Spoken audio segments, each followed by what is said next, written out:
Hello everybody, my name is John Rick Johnson Jr. I am the host of Reformed GGA, and today I'm going to be trying to answer a question that a couple of young people posed to me a while back, like 3 weeks, maybe a little bit more than a month ago. There were some young people that I know that I'm friends with their parents, and I go shooting with the dad from time to time, and sometimes he brings his youngsters along, and they are not really familiar with a lot of guns in general, especially semi-autos. They have been exposed to guns. They do shoot guns fairly often. A number of the kids kind of have their own gun. Technically, legally, I think it's all in their dad's name, but you know how it goes. This is, the gun that I use when I'm out hunting with dad, and so it's my gun, more or less. But it's pretty much in the context of hunting that they are used to interacting with, and pretty much all the rifles that they have at home. Most of them, with the exception of 22s, are hunting rifles. Well, even the 22s, you could make an argument, are hunting rifles. I mean, just different size game, rabbits and things like that, instead of, deer and elk and those kinds of critters. But yeah, mostly in the hunting circles is where they do most of their thing. And so they're not very familiar with semi-autos. They know that I almost work exclusively with semi-autos. It's very rare that you'll ever find me in possession of a bolt gun, and even less likely to find that I actually own said bolt gun. Yeah, semi-autos are more my thing. And they told me that they were not overly confident in their ability to distinguish between ARs and AKs. They know that they're both very common on the American semi-auto market, and they know that I'm familiar with them, and that I have at least AKs, and I talk about owning an AR. The AR that I happen to have right now, that I will eventually show on this video, they haven't had the chance to shoot it yet, but they know that I have one. And yeah, like I said, they were honest with me and said, we really don't know the difference between an AR and an AK. And so I started this evening saying, hey, I'm going to make a video talking about the differences and trying to give them a useful description. And the videos keep getting longer and longer and longer and longer, because there's a whole lot of history that you could talk about. There's a whole lot of developments just in terms of the design itself, even independent of the history, just mechanical changes that are possible within a given design. And like I said, the videos just keep getting longer and longer and longer, and I want this to actually be somewhat useful. So I'm going to try to cut as much of the extra stuff out and just focus on a few key items that will help in identifying which one is which. Let's go ahead and just start with the names, because the names can actually be a little bit confusing in and of themselves.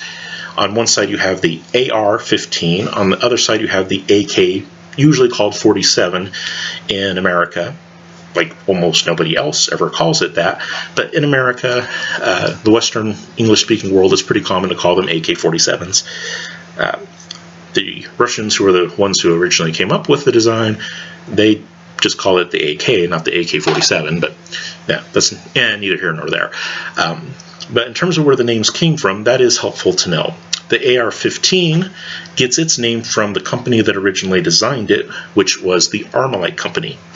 Now, there is another company of that same name that exists today, but it's not the original company. The rights to the name and whatnot got bought out by different companies, and now it's with a different company. It's not exactly the same, but they do still make rifles and things like that, as far as I know. But originally, it was basically just as a design company. They didn't really do any mass production, but they designed some things, made some prototypes, and when they made the prototypes, they would usually just take an abbreviation of the company name, AR for Armalite, and then stick the prototype number at the end of it, and that's became the designation. So the AR-15 is the Armalite's 15th design. That's where AR-15 comes from. AK, on the other hand, was a military designation, not a private company designation. It's a military designation that tells you what the gun does and who personally designed it. Not the company, but the actual person who designed it. And so the two-letter designation there, the A and the K, are what does this do, and then person. The what does this do is basically automatic. Now, of course, there's a Russian word that's used there that I cannot pronounce to save my life, but you translate it into English, and it means automatic. And it even actually starts with an A. Well, technically it's Cyrillic, but the Cyrillic equivalent of the letter A. And so A for automatic, that's the military designation of what this thing does. It's an automatic gun. And then K stands for the designer, who was a fellow by the name of Kalashnikov. So automatic Kalashnikov. So military designation, like I said, we usually put the number 47 on it, and that is just the year that it basically entered service. So it was the automatic Kalashnikov that went to service in 47. So that's where the names come from. One is the designing company and what design it was. It was the 15th design. So AR-15 on one side for the American side, and then on the Russian side it was a military designation, automatic, and then of course the designer, Kalashnikov, so automatic Kalashnikov, AK. In America, we usually put the 47 on the end to remind ourselves that this is something that went into service in 47. Okay, so there are the names. Let's talk about kind of the key features that make each one what it is. And I would say that the key features of each of these designs revolve around three basic things. The first is the operating system, and then next to that would be parts compatibility. That is, does it have parts that actually meet up with the original design or not, or within a given standard for that design. And then also parts correspondence. That is, they're not necessarily the same dimensionally as the original parts, but they do kind of the same thing. I would say that those three things are the important parts that make AKs and make ARs ARs. Operating system, parts compatibility, and then parts correspondence. Let's take a look at an AK first, because the base design is older. This will be our stand-in here. This is a more modernized version of an AK. This is specifically made by a company called IWI, that is Israel Weapon Industries. And this, like I said, is a modified version of an AK, kind of a modernized version of an AK, but internally it still does what AKs do. So let's go ahead and take it apart and look at the operating system. Now, I will say that when it comes to the operating system, that's usually only a concern when you're talking about these guns when they're chambered in rifle calibers, whether it be intermediate or full power rifle calibers. The operating system is going to be important. But there are versions of these guns that are out there that will not be in rifle calibers. They might be, say, in 22 LR because it's cheaper and it makes for a better training round. Or they might be in 9mm because they want to be able to train up close with steel targets, and rifle calibers sometimes have a little bit too much of a ricochet risk and things like that. There are versions out there that don't have these operating systems that I'm going to show you, but for those it's usually accepted that that part's going to be different. 22 caliber rifles, if they're semi-autos, they're almost always direct blowback, and a lot of the pistol calibers, centerfire pistol calibers, are the same. They're also a lot of times direct blowback. Sometimes you'll get some companies that make it just a little bit more fancy with the pistol calibers, like CMMG is a company that has pistol caliber AR designs, and they use what is called a radial delay system instead of the normal rifle system that they use. But everybody knows that they're trying to do a pistol caliber in an AR system, and therefore it's going to be a little bit different. So yeah, when it comes to pistol calibers, the operating system can be different, and that's just fine. But any of the rifle calibers, intermediate or full power, they need to have the right operating system in order to be considered that type of gun. So here in the modernized AK, the Galil, that's what this specific modernization is. It is a Galil Ace Gen 2 in 7.62x51. And you will notice that it has a top cover that comes off. It's basically just a dust cover to keep a large ingress of mud from getting into the action. But all the important bits are contained in this lower portion of the gun that we would call the receiver. And that's how AKs are. In fact, how a lot of older gun designs are, is most of it fits in one proper receiver, is attached to one proper receiver, and that's where all the main bits go. So you have the recoil spring here, this big rod with giant spring on it. Okay. And then we have the bolt carrier.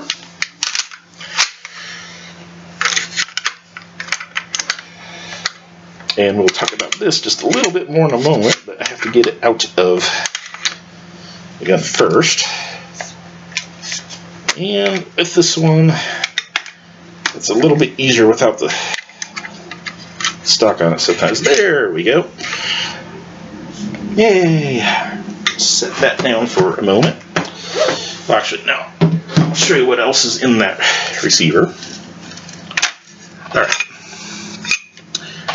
Then there's also the piston guide tube that comes out. And then what is left in the receiver is the fire control group. You have the safety, you have the hammer and the semi-auto sear and the hooks that retain the hammer under normal conditions, and of course the trigger is connected on the other side. The mag releases are also connected there. All of the main bits all fit into one single receiver, and this upper bit is literally nothing more than just a dust cover, and it also happens to have, in this particular model, happens to have a rail that you can put an optic on. But in terms of the operation of the gun, now all of that fits in the receiver and does its thing there. Now as to the operating system itself, it is basically these three parts here. There's the piston guide tube, the bolt carrier is the big thing, and then this little itty bitty rotating part is the bolt itself. So itty bitty bolts, bolt carrier, and then the piston guide tube. And one of the things that I like about old designs like AKs is that they're fairly straightforward in how they operate. And the way that I like to describe the AK operating system is that it basically works like a car engine does, like a cylinder in your car does. There's a cylinder that basically stays relatively fixed, and there's a piston that goes up and down in it. Well, AKs are basically the same thing. This little bit, and this little nub on the end of the bolt carrier is the piston. And the piston guide tube is what acts like the cylinder in a car engine. So when this is all in the gun, there is gas that gets tapped off from the barrel into the piston guide tube that pushes on the piston, and that's what winds up cycling the action. So it's a fairly straightforward, very simple kind of design. Okay. And particularly these are called long stroke pistons because the piston travels the full travel distance along with the rest of the carrier. On some systems, basically there will be a piston that taps the bolt carrier, but it actually won't travel with it. Those are usually called short stroke piston systems. But this one, the piston is actually directly attached to the bolt carrier and travels with it for the whole distance, so that's long stroke. And like I said, it's basically just like a car engine. There is a cylinder that the piston fits in, expanding gases come in one side, it pushes on the piston, which in turn pushes on the bolt carrier and causes the action to cycle. It is pretty much what it is on that one. It's very direct, very simple that way. Not really a whole lot to it. On the underside of the bolt carrier, you can see this little diagonal slot, and that interacts with that little lug right there that is on the top of the bolt, so that as the piston gets pushed back and forth, it will actually cause the bolt to rotate. And if I could actually get it to lock in, there we go. So yeah, when it's fully forward, like that, and then it will turn about 30 degrees when it's in its locked position. So fully forward, and then when it locks, it rotates a little bit, just like that. And the little lugs that are on the sides, itty bitty tiny little lugs, lock up with lugs that are in the trunnion on the gun. Let me see if I can actually show you those.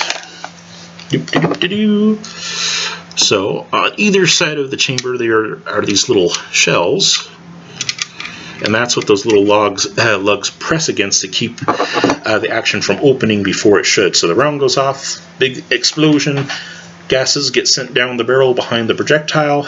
It gets to this point here. Underneath this handguard there is a little hole in the barrel that pipes gas back into that tube that I showed you before, the piston guide tube. It gets passed into that tube, pushes on the piston, makes the whole thing cycle, but it's after the gun has been fired, not as it's firing. It's after, everything that's important has happened and after the pressure has dropped off. Before the pressure has dropped off, you want it to be locked in place so that you don't get an explosion out of the back end. And so those little shells meet up with those lugs when the bolt gets turned and keeps it from opening too soon. You want it to open after the gas gets siphoned off up here. You don't want it to open as soon as the explosion happens in the chamber. That would not be good. Alright, so that's the basic operation, and it's fairly straightforward and simple. Oops. Before I put the piston back in, I need the tube for the piston to fit in. Let's see here. Now there are people out there that will say that this is not a true AK because while it does have the same basic operating system, it's a long stroke gas piston with a 2-lug rotating bolts. Even though that's the same, the parts are not technically compatible with the original AK design, and that is true. The parts definitely are a little bit different sizes.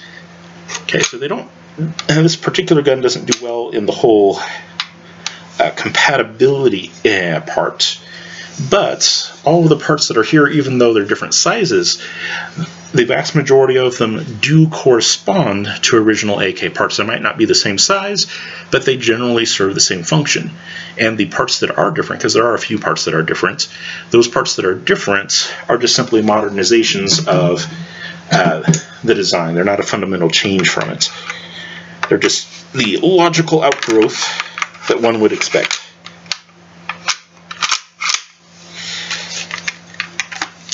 Alright, so that is basically what makes an AK an AK. And like I said, even though this one has a little bit different dimensions from most of them, so it doesn't have truly compatible parts, they are corresponding parts. Oops, mistake. On this one I can't put the recoil spring in place before the dust cover, or it won't fit very well. Alright, there we go. Alright, that is in place. That is all nice and tight. Perfect. Alright.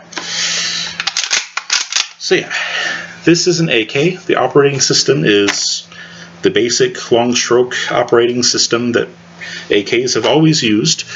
The parts are not perfectly compatible, but they are corresponding. And like I said, there's 3 things I judge guns on, how I'm going to classify them, and it matches 2 out of the 3. It has the right operating system, and it does have corresponding parts, even though they're not technically the same size. So they're not compatible, but they are corresponding. So this one I would classify as an AK. There's some people that would disagree, but for basic classification purposes, that'll work well enough. Alright, so that's an AK. Let's talk about the AR.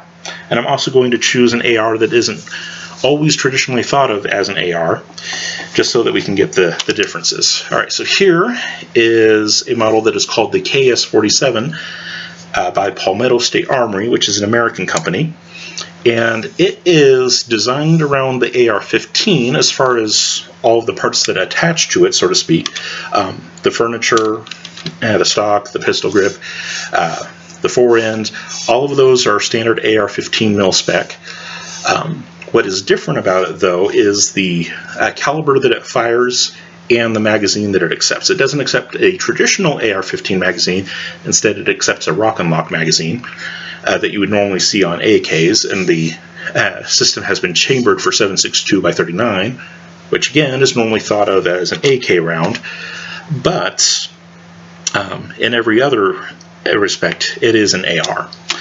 Alright, so what makes an AR an AR? Like I said, first and foremost, we always need to see what the operating system is, and we'll actually start at the end of the barrel for that. Underneath this handguard, and it's really hard to see, but underneath this handguard, there is, of course, a little gas block, and that gas block feeds a little tube that takes gas all the way back into the main receiver. So this one, it doesn't have a giant tube on top of the barrel like AKs do. And that's what makes the AK so much thicker. So you see the handguard on the AK? Huge handguard on this thing. Very thin handguard on the AR.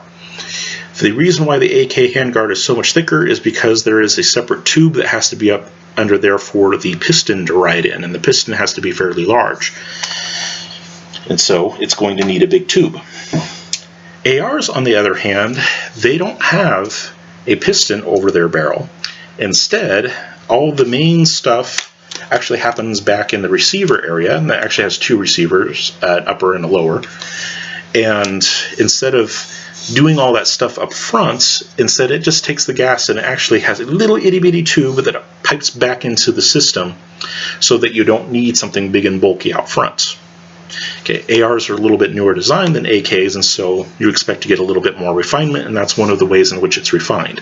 It's not as big and bulky on the barrel because its gas tube is tiny, and it's a very long, thin gas tube.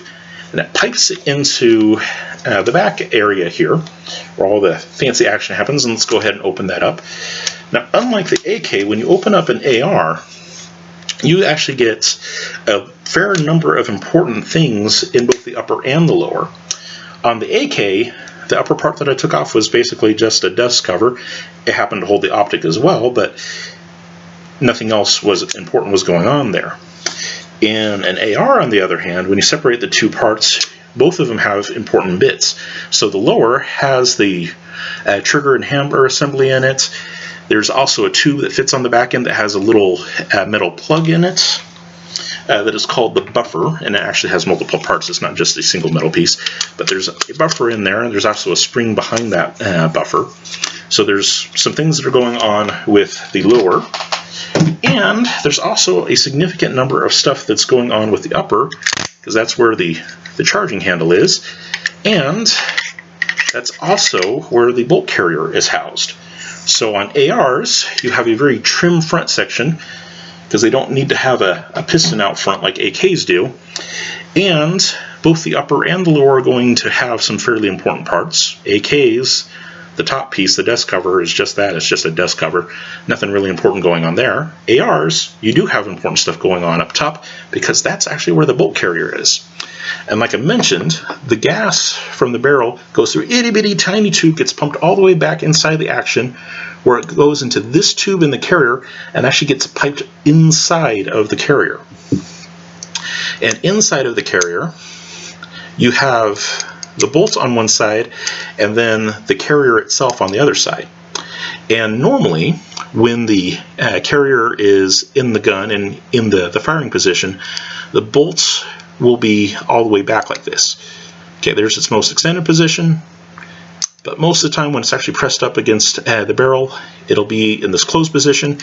And just like the AK bolts, when it moves back, it also rotates a little bit. Like I said, it's usually not more than about 30 degrees, but just enough so that it interacts with the lugs that are on the inside of the barrel. On ARs, there's a barrel extension that has some lugs on it. On AKs, it is in the front trunnion, but there's lugs there that these little lugs interact with. Okay. So inside the gun, it's pushed up against the back of the barrel, gas gets pumped inside of the carrier, and on one side it's pushing against the bolts, and then on the other side it's pushing against the big mass of the carrier. Now, all things being equal, if there were no forces on either side, it would rather push the bolts out. But since it's in the gun and that bolt is up against the barrel, it can't go anywhere. So instead what happens is the carrier has to move. And that's what actually moves the action in an AR type system. You have a little expansion chamber, and it is actually the carrier that gets pushed away from the piston, because on the back of this bolt there is a piston in there. It's internal, you can't see it right now, but there is actually a piston there. But instead of it pushing the carrier back, the piston actually stays in place because the bolt is right up against the barrel, and so the gases actually push away from the piston, which is kind of weird and basically the opposite of what we normally think of when we think of a piston and cylinder. Like I mentioned, a piston and cylinder on the car, the cylinder stays in place and the piston moves. And that's the way it works on the AK. It has a big old tube in there that the piston rides back and forth in. The tube stays right there, the cylinder stays right there, but the piston moves. On ARs, though, it's pretty much the exact opposite. This carrier is the tube, and it moves back and forth, but the piston itself, it actually stays in place. It's the cylinder that moves, not the piston. Weird design, but the nice thing about it is that all of the acting forces are all in line with the bore of the barrel when you do this. On AKs, you have that huge thing up top. You have a whole tube and piston and everything else that's going on up top, and that tends to make the muzzle want to rise. It's got a lot of weight that's flapping around up top, and so AKs tend to have a little bit more bounce when you're shooting them. ARs, on the other hand, everything is perfectly in line, and so you don't usually have to worry about muzzle climb and those kinds of things, at least not as much. So really fantastic design that way. So this is the system that makes, in my mind, an AR an AR. Is this really svelte, really compact design, pulls a lot of stuff back from the barrel so that the barrel can be fairly bare, and basically handles everything else on the back end and inside of the carrier instead of on a big piston that's hanging out on the front of the carrier. Alright, so let's go ahead and put this back together. And then in terms of parts compatibility, this particular gun has a handguard that you could put on pretty much any other AR-15.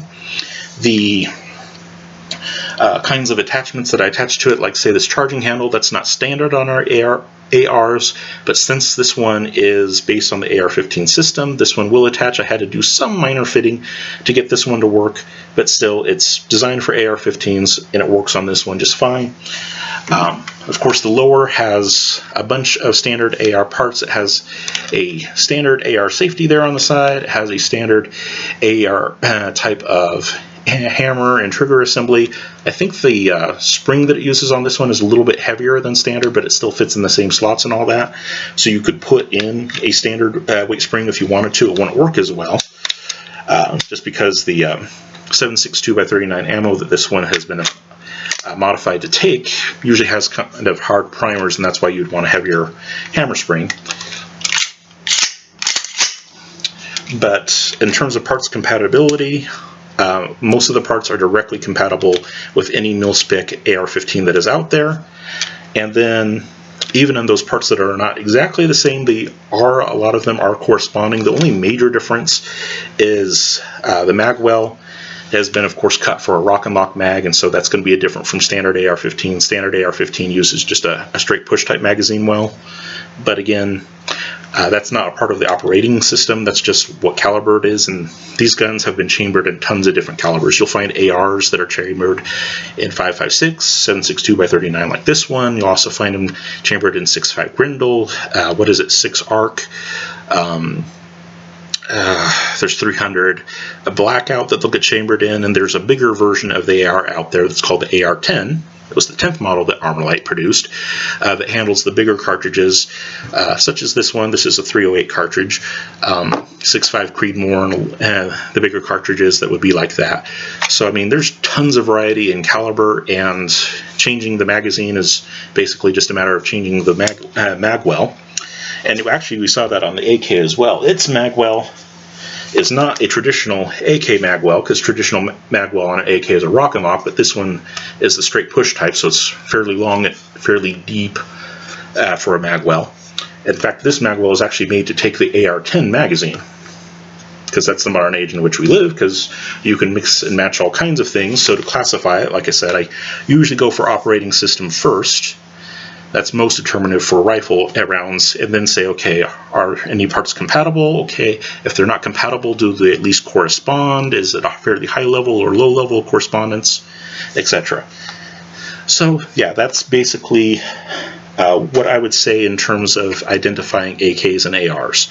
It's a little hard now just because there's so many different versions of these things that are out there, but you can usually tell by the operating system, and especially giving a close examination to the handguard. If it has a really thick handguard like this one, where the barrel is sitting fairly low and then it's got something else going on top, it's usually because there's actually a piston running back and forth in there that it needs.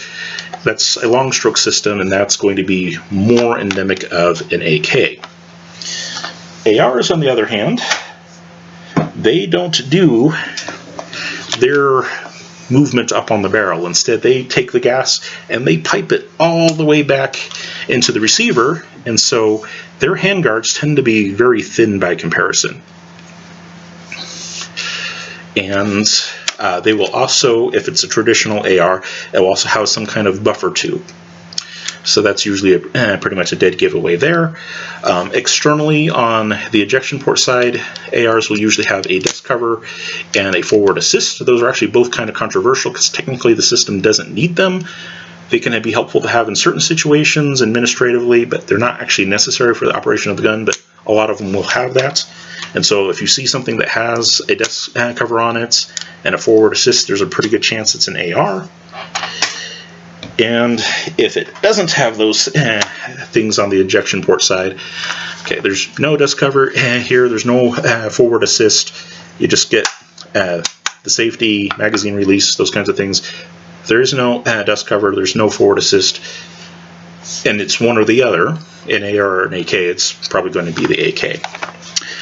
But it also needs to be said that there's a lot on the market that isn't an AR or an AK. Those are basic things that kind of help you along. And as you get more familiar with ARs and AKs in the market, you'll start picking up on more and more things.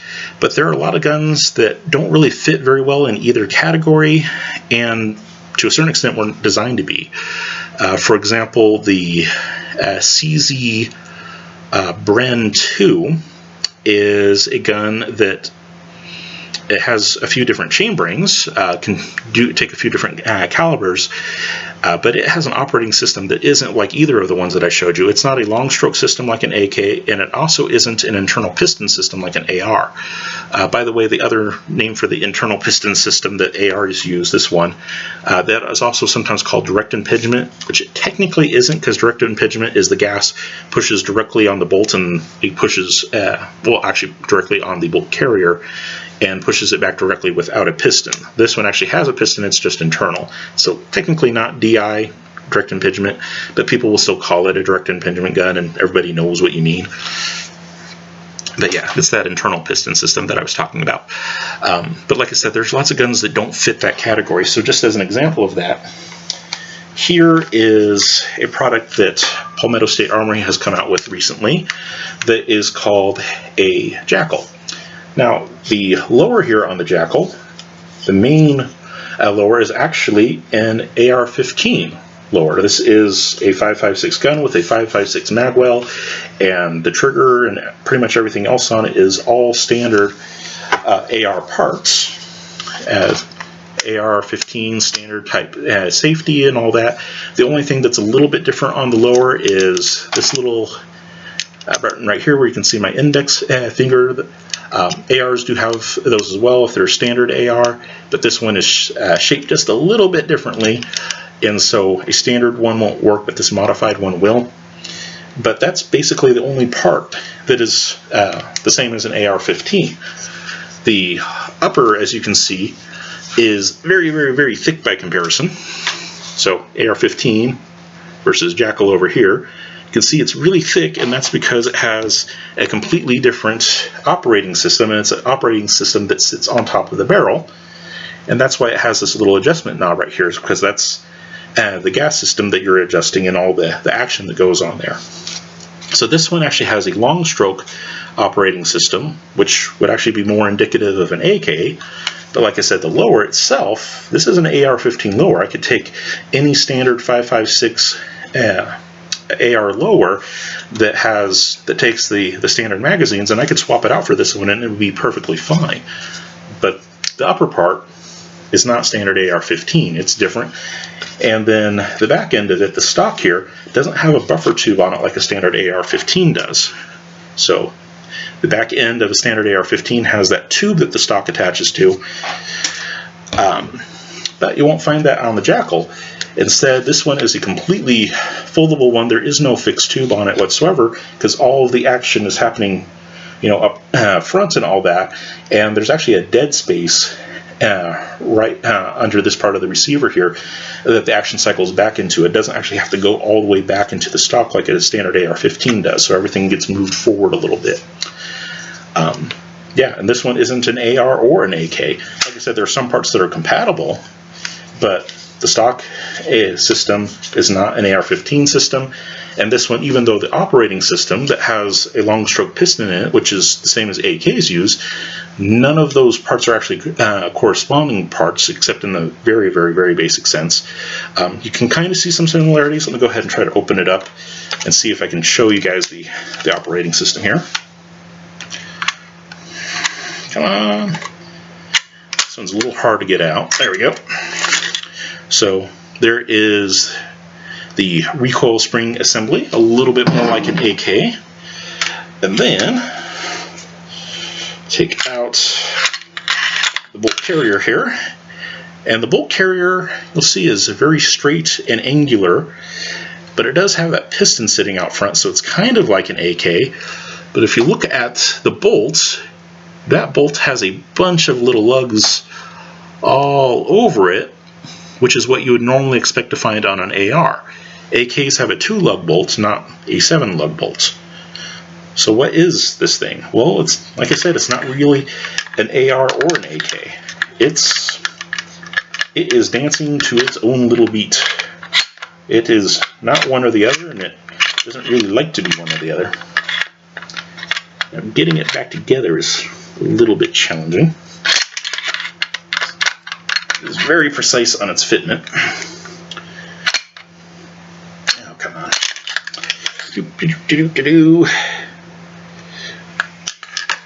Do anything on camera.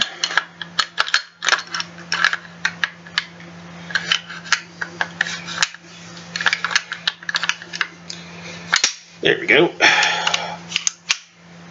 Perfect. And stick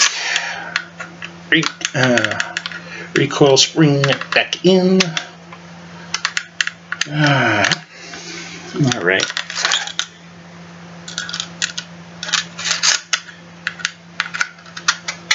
There we go. Perfect. And we're back together. But yeah, so yeah, there are some things that can help you tell whether or not something is an AR or an AK, but the market right now is, there's a lot of mixing matching going on, and to a certain extent that's a good thing, because you can get just about any combination features that you want right now. As you just saw, the gun that I was just holding, it has a long stroke operating system, but it has AR-15 controls, and there are some people that really want that combination. And personally, I don't mind that combination either. So that's kind of why I have it, one of the reasons why I have it. So you can go and you can get, all kinds of interesting mixes and matches, and like I said, that's useful, but at the same time, I also admit that it is more than a little bit confusing. But hopefully you've learned something about the systems now. I see that the video still got really long. I apologize for that, but it kind of is what it is, unfortunately.